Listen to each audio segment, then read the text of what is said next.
Hello, hello, hello. It is your mom of three in NYC, and I am back with another video. Yay! If this is your first time on my channel, welcome. My name is Tanaise. I'm the mom of three stupendous children living in the heart of New York City. I want to adopt you into my YouTube family, my tribe. All you have to do, SUBSCRIBE,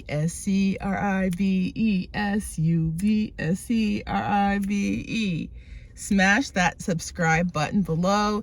If you have already done that, thank you for the support. Make sure that you turn on your notifications. You never, ever, ever miss a video. You never, ever, ever miss a video. This video, my friends, is a review of 1 Chronicles chapters 25 and 26. Every verse I read, I'll put on the screen. I'm reading out of the NIV translation. Any translation you have is perfect. Just stick with it. All right. 1 Chronicles chapters 25.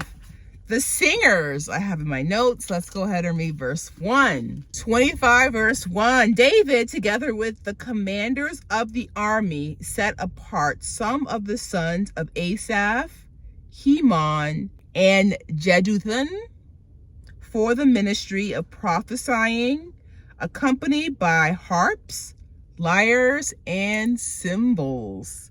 Here is the list of the men who performed this service. These verses, my Bible scholars, show how important music, and I have in my notes, praise and worship, were to God. These verses show how important music, praise, and worship were to God.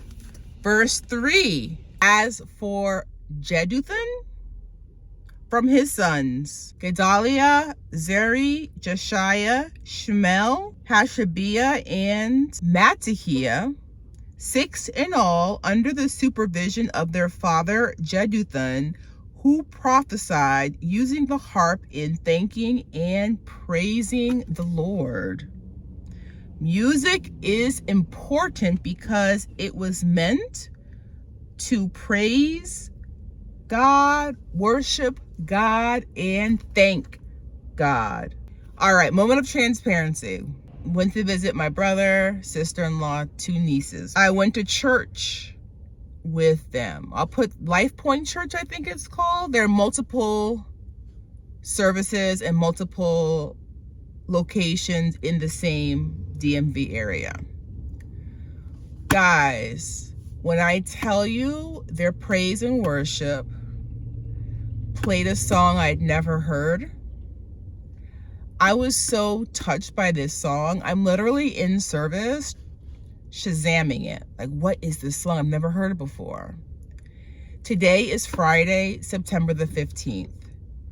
I have literally been listening to this song on repeat. I'm talking about in the car, on my phone. I've listened to I'm not exaggerating.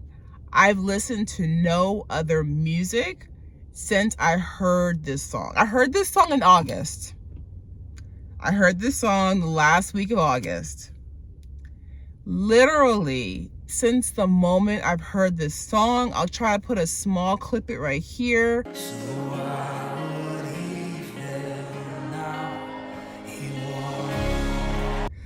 Don't want to get copyright issues, but anywho, I have listened to no other song. This song is so powerful and so meaningful. That's all I want to hear. And the kids are tired of it. I get it. Mommy, why do you keep listening? It's truth. The song feeds my spirit.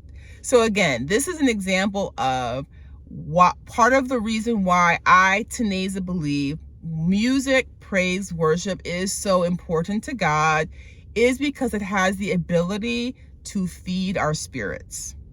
You guys, this song is so good. I was thinking to myself, like, I go to Greater Island AME Cathedral in Queens.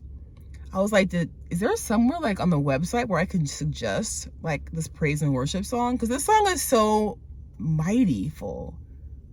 This song is so powerful.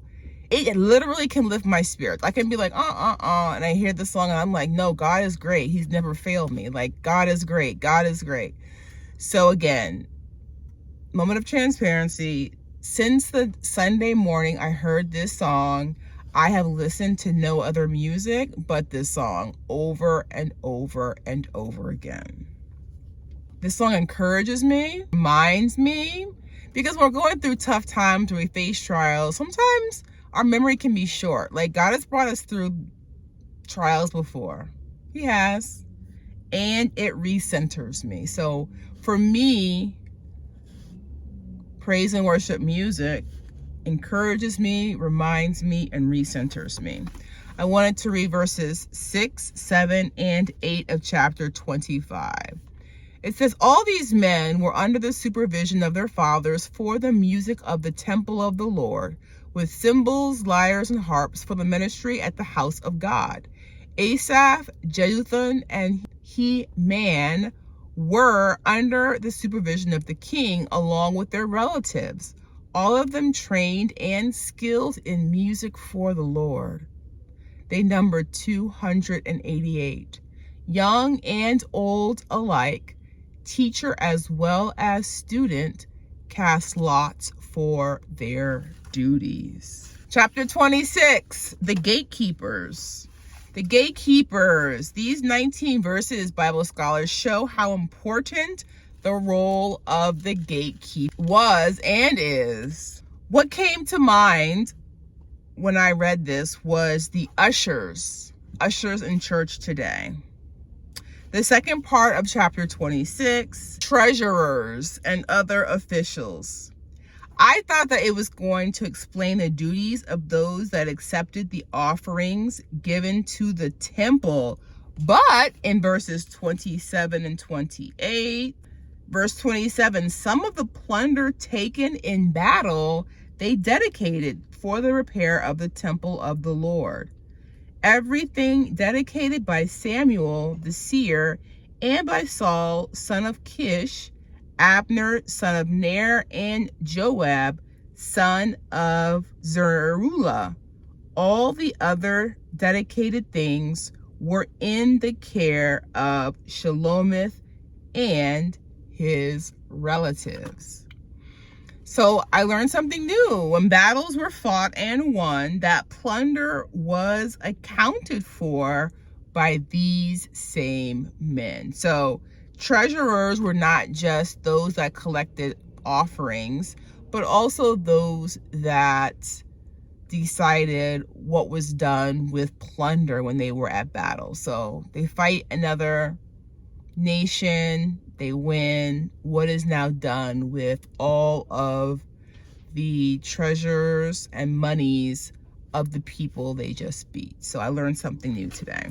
Bible scholar, we're almost at the end of 1 Chronicles. 3 more chapters left.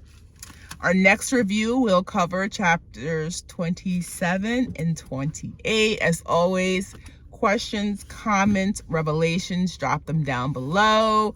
I look forward to hearing from you guys, and I look forward to seeing all of you in our next review. Bye for now, Bible scholars.